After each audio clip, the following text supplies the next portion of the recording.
আসসালামু আলাইকুম। আমি এসেছি একটা মডেল সরকারি প্রাথমিক বিদ্যালয় থেকে।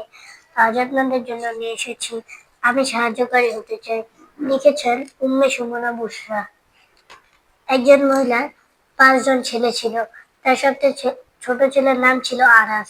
আনাস একদিন স্কুলে যাচ্ছিল। যেতে যেতে সে দেখতে পেল যে একটি মহিলা তার সাথে 2টি ছোট বাচ্চা, তারা শীতে কাঁপছে। মহিলাটি বলছে এবার শীতটা যে কেমন করে কাটায়। আনাস মনে মনে ভাবতে লাগলো, এবার তো আমরা পিকনিক খেতে চাচ্ছি, পিকনিক না খেয়ে যদি আমরা গরিব লোকদের সাহায্য করি তাহলে কেমন হয়। এই বলে আনাস তার বন্ধুর কাছে চলে গেল।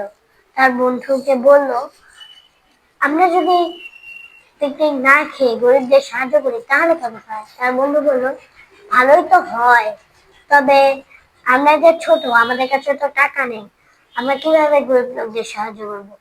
তখন আনাসের মাথায় একটা বুদ্ধি আসলো। আনাস বললো, যে যার মতো পারিস একটা দুইটা সোয়েটার আনবি। সবাই রাজি হয়ে গেল। যেই বলে সেই কাজ। কয়েকদিন সবাই একটা দুইটা সোয়েটার আনলো পুরানা।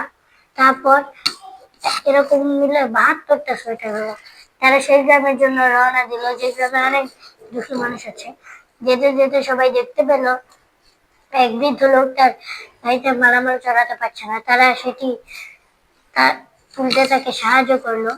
তারপর আনাস ও ওরা সবাই মিলে ওই বৃদ্ধ বলল, আমি তোমাদের আমার দোকানে নিয়ে যাবো, সেই দোকানে তোমাদের আমি চা খাওয়াতে চাই, তোমরা চা খেলে আমি খুশি হব। সবাই চা খাইতে গেল। সবাই চা খেয়েছে, সবার খাওয়া শেষ হলো। তারা গেল ওই দিকে, যে সোয়েটার বিতরণ করলো। বিতরণ করা শেষে তারা নদী দেখতে গেল।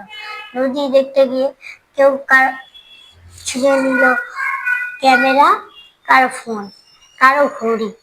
তারা দৌড়ে সেই দোকানে গেল, কিন্তু বাড়ি যেতে তাদের অনেক দেরি হয়ে গেছে, সন্ধ্যা হয়ে গেছে। অভিভাবকরা খুঁজতে খুঁজতে প্রধান শিক্ষকের কাছে চলে এসেছে। দরজায় দাঁড়িয়ে ছিল প্রধান শিক্ষক এবং পিয়ন। তারা সেই দোকানে গেল। মৃত লোকটি তাদের উজু করার পানি দিল, খেতে দিল। তারা রওনা হলো। তারা সবাই স্কুলে পৌঁছালো। প্রধান শিক্ষক তাদের জিজ্ঞেস করলো, তোমরা কোথায় গিয়েছিলে। সবাই বলল, আমরা কোথায় গিয়েছিলাম, আমরা গরিবদের সোয়েটার বিতরণ করতে গিয়েছিলাম। আমার গল্পটি শেষ। ধন্যবাদ।